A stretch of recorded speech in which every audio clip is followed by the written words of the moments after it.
Hello dear students. तो आज हम डिस्कस करेंगे लाइफ स्टोरी ऑफ जेसी बोस और उनका कंट्रीब्यूशन जो इंडिया के लिए रहा वो क्या रहा। तो जेसी बोस का पूरा नाम जगदीश चंद्र बोस और उनका बर्थ 30 नवंबर 1858 मेमनसिंह बंगाल प्रेसिडेंसी का एक पार्ट वहाँ हुआ। फादर उनके भगवान चंद्र बोस जो कि डीएम थे, डिप्टी मजिस्ट्रेट थे। उनकी मदर बामा सुंदरी बोस जो कि हाउसवाइफ थी।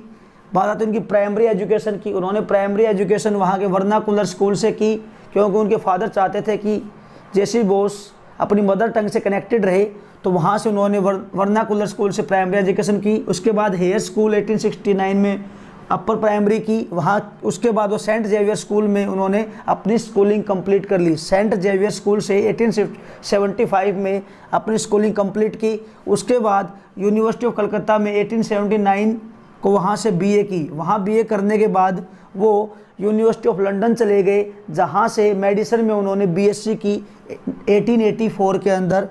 उसके बाद वो उनकी तबीयत ख़राब हो जाती है तो वो इंडिया जाते हैं। इंडिया आने के बाद 1 साल का रेस्ट करने के बाद वो प्रेसिडेंसी कॉलेज कलकत्ता में फिजिक्स के प्रोफेसर पे काम करने लगे। इसी दौरान उन्होंने बहुत सारी डिस्कवरीज की और आफ्टर 2 इयर्स उनकी शादी हो गई। अबला बोस जो कि एक सोशल वर्कर थी 1887 के अंदर। प्रेसिडेंसी कॉलेज कलकत्ता में जॉब करते करते साथ साथ वो रिसर्च किया करते थे। इसी दौरान उन्होंने रिमोट वायरलेस सिग्नलिंग पे काम किया और वो काम काफ़ी हद तक कारगर भी हुआ। और उन्होंने एक ऐसा सिस्टम बनाया कि हम मान लो एक दीवार के आर पार अगर आवाज़ सुननी है तो बिल्कुल उन डिवाइस के थ्रू सुन सकते थे। तो इसको बोलते हैं रिमोट वायरलेस सिग्नलिंग। तो आप सिंपल भाषा में ये कहते हो कि जो रेडियो होता है वो इसी पे काम करता है। उसके बाद उन्होंने सेमीकंडक्टर का यूज किया टू डिटेक्ट रेडियो सिग्नल्स को डिटेक्ट करने के लिए। इस प्रकार से उन्होंने स्मॉलेस्ट वेवलेंथ 5 मिलीमीटर को भी यहाँ पे डिस्कवर किया। इंपॉर्टेंट पॉइंट है, 5 मिलीमीटर की जो स्मॉलेस्ट रेडियो वेव्स थी वो उन्होंने यहाँ पे डिस्कवर की। बात आती है उसके बाद उन्होंने मीडिया कह सकते हो, आप इन्वेंटेड कह सकते हो। उन्होंने क्रेस्कोग्राफ को इन्वेंट किया। ये बहुत important, that is very important. Crescograph एक ऐसा इंस्ट्रूमेंट होता है जो प्लांट्स होते हैं उनके अंदर क्या होता है, जो स्टिमुली करते हैं वो रिस्पॉन्स टू स्टिमुली वहाँ उसको बता देता है। तो जो क्रेस्कोग्राफ होता है वो क्या मेजर करता है, plants response to various stimuli. जो प्लांट्स होते हैं जो बहुत सारी जो स्टिमुलीज होते हैं उनको रिस्पॉन्ड करते हैं, उसको उन्होंने यहाँ पे देखा। उसके लिए उन्होंने क्या किया, उन्होंने चेक करने के लिए एक ट्रांसपेरेंट मतलब ग्लास के अंदर, कांच के ग्लास के अंदर एक प्लांट को रखा और उसमें ब्रोमाइड को पॉइजन डाल दिया गया।